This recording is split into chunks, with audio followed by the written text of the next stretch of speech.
It has happened again. Today, another aerial object was shot down by U.S. warplanes amid bipartisan criticism about an absence of details regarding these incidents. U.S. military pilots who approached the craft have given conflicting accounts of what they saw. A U.S. fighter jet shot down an unidentified object over Lake Huron near the Canadian border Sunday. This brings the total to 4 in the last 8 days. That all of these are not at all like the Chinese spy balloon, which was shot down a week ago over the Atlantic. These new items are apparently much smaller. The one shot down today was described as octagonal in nature. Those pilots, we have learned, have given very conflicting accounts of what they actually experienced, with some pilots saying that the object interfered with the plane's sensors, other pilots saying that they didn't really experience that, other pilots saying that when they looked at the object, they could identify no identifiable propulsion system, and they did not know how it was actually staying in the air, cruising at that altitude of about 40,000 feet. So this has all added to the Pentagon's wariness of describing in more detail what this object actually is until they can get more information through the debris. But getting the debris is like finding a needle in a haystack. Each of these objects were apparently the size of a small car. And imagine trying to locate a burned-out, crashed car-sized object in a remote, icy and snow-filled area of Alaska, or an even more remote part of Canada's Yukon Territory, or in the icy waters of Lake Huron. It may take a while to locate the debris, never mind retrieve the wreckage and analyze it. In the meantime, the speculation and questions across North America are intensifying.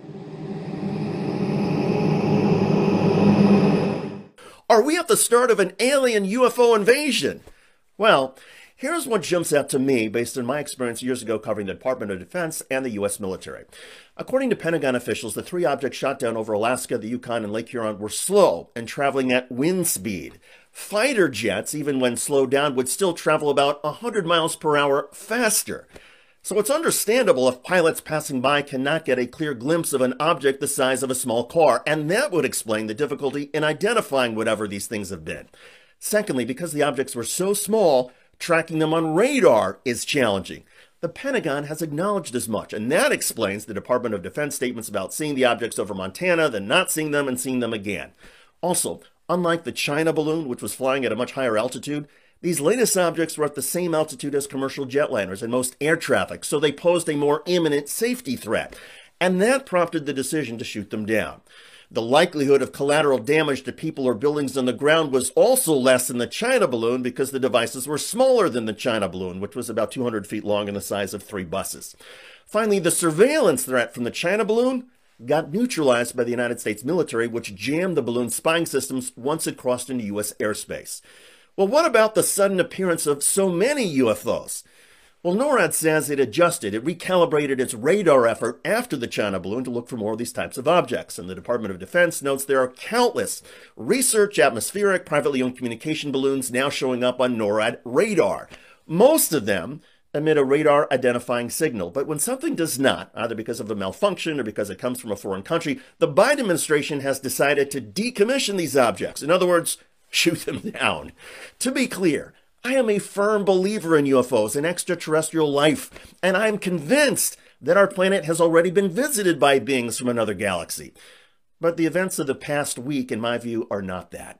As I see it, we will eventually find out that these recent mystery objects were balloons, possibly from foreign governments spying on the United States, or a new class of drones, or something more benign like a corporate-owned data collection and transmission system that malfunctioned and stopped emitting identification signals.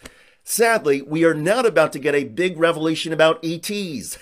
However, it is fun to think about, and I'm sure we would learn a lot from more advanced civilizations. Of course, once they got a good look at our religions, wars, and countless problems, the ETs would probably say, let's get the F out of here, these human beings are crazy. But that's another video. I'm David Schuster. Thanks for joining us.